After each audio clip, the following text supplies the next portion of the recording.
अस्सलाम वालेकुम दोस्तों, कैसे हो आप सब। उम्मीद करता हूँ खैरियत से होंगे। मैं पठान नाज़िम आप सभी का हेलो लर्निंग यूट्यूब चैनल पर खैर मकदम करता हूँ, वेलकम करता हूँ। जैसा कि आप सब जानते हैं कि आपका इम्तिहान 7 जुलाई को होने जा रहा है। इसी को मद्देनज़र रखते हुए हेलो लर्निंग यूट्यूब चैनल पर उर्दू पेडागोजी की तमाम क्लासेस फ्री ऑफ कॉस्ट दस्तयाब करवा दी जा रही है।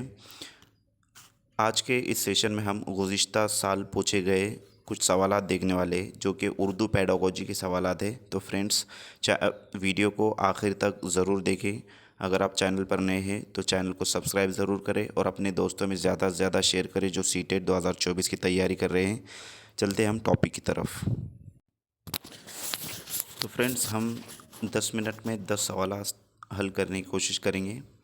आपका वक्त ज़्यादा ना लेते हुए आपको कम वक्त में ज़्यादा मालूमात और बेहतर मालूमात फ़राहम करने की कोशिश करेंगे। जैसे कि आपको स्क्रीन पर नज़र आ रहा है कि गुज़िश्ता साल पूछे गए कुछ अहम सवालात। ये जो सवालात है हमारी नोट से लिए जा रहे हैं। अगर आपको नोट चाहिए तो नीचे डिस्क्रिप्शन बॉक्स में आपको मोबाइल नंबर दे दिया जाएगा। आप वहां से जाकर जो है तो कांटेक्ट कर सकते हैं और नोट्स हासिल कर सकते हैं। पहली जमात की फर्स्ट क्वेश्चन है, पहली जमात की ज़बान की निसाबी किताब हुर्फ़ तहजी 2 हुर्फ़ी अल्फाज, 6 हुर्फ़ी अल्फाज और फिर कहानियाँ और नज़मों से शुरू होती है। इस निसाबी किताब में कौन सा अंदाज़ नज़र अपनाया गया है। फर्स्ट, नीचे से ऊपर की तरफ। सेकंड ऑप्शन है ऊपर से नीचे का। थर्ड ऑप्शन है इंज़िबाती और लास्ट ऑप्शन है दरसियाती खाके का। तो फ्रेंड्स, जैसे कि आपको ऊपर नज़र आ रहा है कि ग्रीन कलर में आपका आंसर टिक करवा दिया गया है ताकि आपको समझने में आसानी हो। फर्स्ट ऑप्शन राइट आंसर रहेगा। नेक्स्ट क्वेश्चन है, पढ़ने में दुश्वारी डैश डैश कहलाती है। तो फ्रेंड्स, यहाँ पर पढ़ने में दुश्वारी, उसके बाद लिखने में भी दुश्वारी होती है और किसी को जो है तो हिसाब करने के लिए, यानी कि जिसको रियाजी में दुश्वारी कहते हैं। तो फर्स्ट यहाँ पर डिसलेक्सिया, सेकंड है डिस्ग्राफिया, थर्ड है डिसकैलकुलिया और लास्ट है डिस्फोरिया। तो आपका राइट आंसर रहेगा डिसलेक्सिया, जो कि पढ़ने में दुश्वारी की वजह से होता है। नेक्स्ट क्वेश्चन है कि ज़बान की क्लास में लिखने की शुरुआत करने के लिए उस्ताद को चाहिए कि, यानी कि ज़बान की क्लास में लिखने की शुरुआत करने के लिए उस्ताद को क्या चाहिए। फर्स्ट है मौजू के बारे में तलबा से गौर व फिक्र करने और नए ख़यालात एकजा करने के लिए कहें। सेकंड है तलबा से किसी मौजू पर ब्लैक बोर्ड पर लिखते हुए इक़्तिबास को नकल करने के लिए कहे। थर्ड है तलबा से मुख्तलिफ़ इक़्तिबास पढ़कर स्कूल आने के लिए कहे। और लास्ट है तलबा से खुश ख़त लिखने के लिए कहे। तो फ्रेंड्स, यहाँ पर लिखने से मुताल्लिक़ है कि ज़बान की क्लास में लिखने की शुरुआत करने के लिए उस्ताद को चाहिए। तो क्या करना चाहिए। तो फ्रेंड्स, यहाँ पर उस्ताद को चाहिए कि वो मौजू के बारे में तलबा से गौर फिक्र करने और नए ख़यालात यकजा करने के लिए कहें। नेक्स्ट क्वेश्चन है, एक बच्चा बुनियादी तौर पर मादरी ज़बान सीखता है। फर्स्ट है सुनकर, सेकंड है बोलकर, थर्ड है लिखकर और लास्ट है रस्मी आमोजिशी माहौल में। तो फ्रेंड्स, यहाँ पर बच्चा जो है तो सुनकर बुनियादी तौर पर मादरी ज़बान सीखता है। नेक्स्ट क्वेश्चन है, 5 नंबर का सवाल है कि दर्ज झेल में किसका शुमार तख्लीकी महारतों में होता है। फर्स्ट है पढ़ना और लिखना, सेकंड है पढ़ना और सुनना, थर्ड है बोलना और लिखना और लास्ट है बोलना और सुनना। तो फ्रेंड्स, जैसे कि आपको यहाँ पर नज़र आ रहा है कि बोलना और लिखना ये तख्लीकी महारत है। नेक्स्ट क्वेश्चन है, 6 नंबर का सवाल है कि तीसरी जमात के तलबा को एक नज़्म पढ़ने के बाद किरोना ने फ़ैसला किया कि उन्हें कुछ काम दे। दर्ज झेल में से उसे काम कौन सा काम देना चाहिए ताकि बच्चे उसमें पूरी सरगर्मी से शरीक हो। फर्स्ट ऑप्शन है बच्चों से नज़्म के आखिर में दिए गए सवालों के जवाब लिखने के लिए कहा जाए। सेकेंड है बच्चों से नज़्म के बारे में मुख्तलिफ़ ग्रुपों में अपने जवाब देने के लिए कहा जाए। थर्ड है बच्चों से पूरी नज़्म हुर्फ बहुर्फ ज़बानी याद करने के लिए कहा जाए। और लास्ट है बच्चों से नज़्म में आए नए लफ्ज़ों की मदद से जुमले बनाने के लिए कहा जाए। तो फ्रेंड्स, यहाँ पर ये जो होता है कि ज़बान याद करना, तो ये निगेटिव टाइप का जो है तो ऑप्शन होता है, इसको आपको टिक नहीं करना होता है। ये ज़बानी याद करना या फिर रोट लर्निंग जिसको कहते हैं, रटना, तो ये सब नहीं होता है, तो इसको छोड़ देना है आपको डायरेक्टली। तो पूछा ये गया है सवाल में कि किरोना एक क्लास टीचर है और वो तीसरी जमात के तलबा को जो है तो कुछ काम देती है और उन्हें उसमें से कौन सा काम देना चाहिए ताकि बच्चे उसमें पूरी सरगर्मी से शरीक हों। तो यहाँ पर फर्स्ट जो है तो बच्चों से नज़्म के आखिर में दिए गए सवालों के जवाब लिखने के लिए कहा जाए, तो यहाँ पर ये नहीं होगा। दूसरा है बच्चों से नज़्म के बारे में मुख्तलिफ़ ग्रुपों में अपने जवाब देने के लिए कहा जाए। और तीसरा जो है तो बच्चों से पूरी नज़्म हुर्फ बहुर्फ याद करने के लिए कहा जाए, ये भी नहीं है। और बच्चों से नज़्म में आए नए लफ्ज़ों की मदद से जुमले बनाने के लिए कहा जाए। तो फ्रेंड्स यहाँ पर आपका आंसर सेकंड वाला ऑप्शन राइट आंसर रहेगा कि बच्चों से नज़्म के बारे में मुख्तलिफ़ ग्रुपों में अपने जवाब देने के लिए कहा जाए। नेक्स्ट क्वेश्चन है, ज़बान सीखने के हवाले से दर्ज झेल में से कौन दुरुस्त है। फर्स्ट ऑप्शन है बच्चे ज़बान सीखने की पैदाइशी सलाहियत नहीं रखते हैं। नंबर 2, बच्चे स्कूल आकर ज़बान सीखते हैं। नंबर 3, हर बच्चे में ज़बान सीखने की पैदाइशी सलाहियत होती है। और नंबर 4, बच्चे मुख्तलिफ़ वसाइल से ज़बान सीखते हैं। तो फ्रेंड्स यहाँ पर ज़बान सीखने के हवाले से जो है तो कौन दुरुस्त है, यहाँ पर जो है तो बच्चे ज़बान सीखने की पैदाइश सलाहियत नहीं रखते, तो ये गलत रहेगा क्योंकि बच्चे पैदाइशी जो है तो सलाहियत रखते हैं। दूसरा जो है तो बच्चे स्कूल आकर ज़बान सीखते हैं, ये भी जो है तो गलत रहेगा। और हर बच्चे में ज़बान सीखने की पैदाइशी सलाहियत होती है, ये वाला ऑप्शन राइट आंसर रहेगा। और बच्चे मुख्तलिफ़ वसाइल से ज़बान सीखती है, ये भी जो है तो नहीं रहेगा। तो थर्ड ऑप्शन आपका राइट आंसर रहेगा। नेक्स्ट क्वेश्चन की तरफ चलते हैं। अगला सवाल है फ्रेंड्स कि ज़बान सीखने के लिए दर्ज झेल में से कौन सबसे अहम है। नंबर 1, तदरीसी आमोजिशी मवाद TLM का इस्तेमाल, यानी कि टीचिंग लर्निंग मटेरियल जिसको कहते हैं। TLM से मुराद टीचिंग लर्निंग मटेरियल होता है।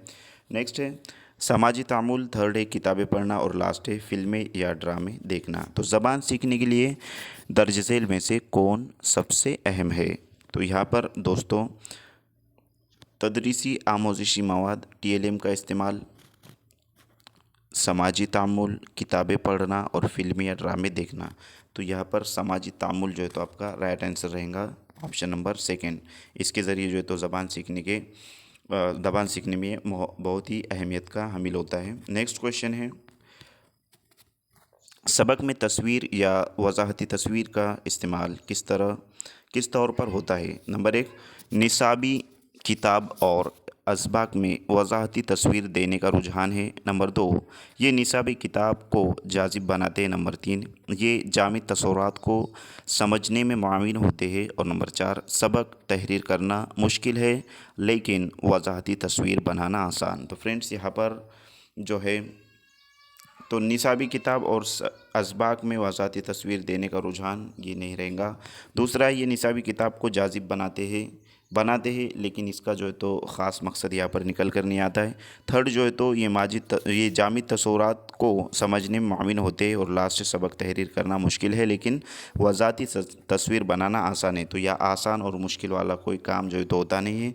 असल में मकसद यूँ होता है सबक में जो है तो तस्वीर पेश करने का कि जामी तसव्वुरात जो छुपे हुए सबक में उसका इजहार हो, उसका जो है तो उसको समझने में आसानी हो। नेक्स्ट क्वेश्चन लास्ट का जो है तो हमारा ये क्वेश्चन रहेगा 10 नंबर का सवाल है, क्योंकि हम 10 मिनट के अंदर 10 क्वेश्चंस जो है तो सॉल्व करने वाले हैं। और ये लास्ट क्वेश्चन है कि तलबा के अच्छा मुसन्निफ़ बनने के लिए उस्ताद को तहरीर के किस पहलू पर सबसे ज़्यादा तवज्जो देनी चाहिए। फर्स्ट है खुशखत, सेकंड है कवायद, थर्ड है तासुर और लास्ट है लफ्ज़ों की तादाद। तो तलबा को अच्छा मुसन्निफ़ बनने के लिए उस्ताद को तहरीर के किस पहलू पर ज़ोर देना चाहिए, ये जो है तो पूछा गया है। तो फ्रेंड्स यहाँ पर तलबा को जो है तो अच्छा मुसन्निफ़ बनने के लिए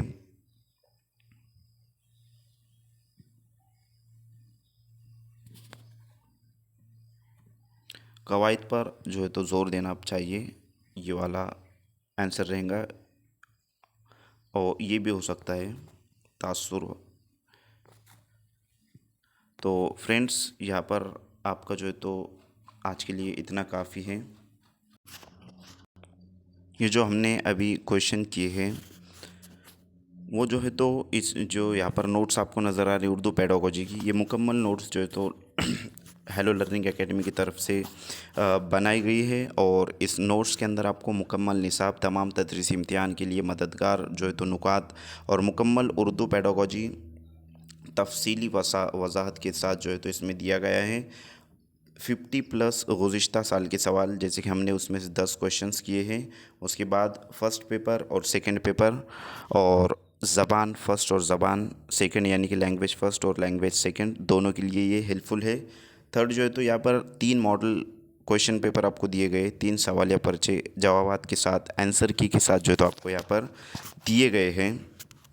जिस किसी को भी नोट्स चाहिए, नोट्स की जो प्राइस हमने यहाँ पर रखी हुई है तो सिर्फ़ और सिर्फ 100 रुपीज़ रखी हुई है फ्रेंड्स। इसमें जो है तो कोई भी कैंडिडेट इसको हासिल कर सकता है, चाहे वो कितनी भी पुअर फैमिली से बिलोंग क्यों ना करता हो। तो ये जो 30 नंबरात पर मुश्तमिल जो उर्दू का हमारा क्वेश्चन पेपर होता है फ्रेंड्स, ये जो 30 मार्क होते हैं ये बहुत ही अहमियत के हामिल जो है तो होते हैं, क्योंकि 30 में से अगर आप 25 अबव लाते हो और उसी के साथ साथ जो है तो आप हिंदी में भी 25 के ऊपर लाते हो, तो आपके लिए ये दोनों लैंग्वेज के ज़रिए आप बआसानी अपना पेपर क्वालिफाइड कर सकते हो।